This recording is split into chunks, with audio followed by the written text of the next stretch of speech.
Jatend migao mar somo Julius Ogamba wuok oko kendo yango ni chenro mar goyo chapa buge mag somo ne grade mar 11 koro ni to osechakore kendo dhi nyime e yonendo makare. Maendi biro mana bang' ka ywaruok nogo bende ne oneno e kind dulo nogo mosebedo ka goyo buge chapa mag skunde mathur kaendi.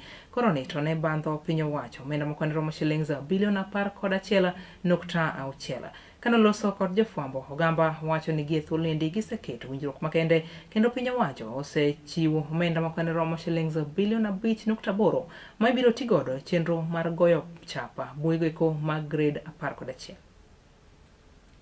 Yes.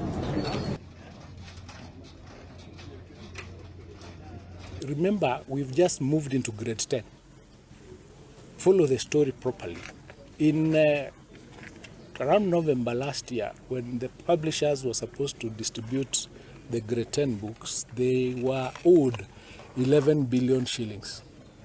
And they said, we will not distribute the books until we receive that 11 billion. Do you remember that story? Yes? Anybody here remembers that story? Please check it out.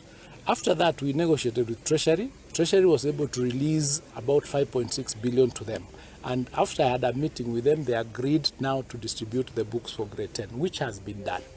We have not completed that process of distributing the books of grade 10 totally, because some of the schools got an extra number of students, and we've asked the teachers now to submit the actual numbers of the students so that we can give them the relevant books, because the policy is in each course subject, the ratio of students to books or books to students should be 1:1.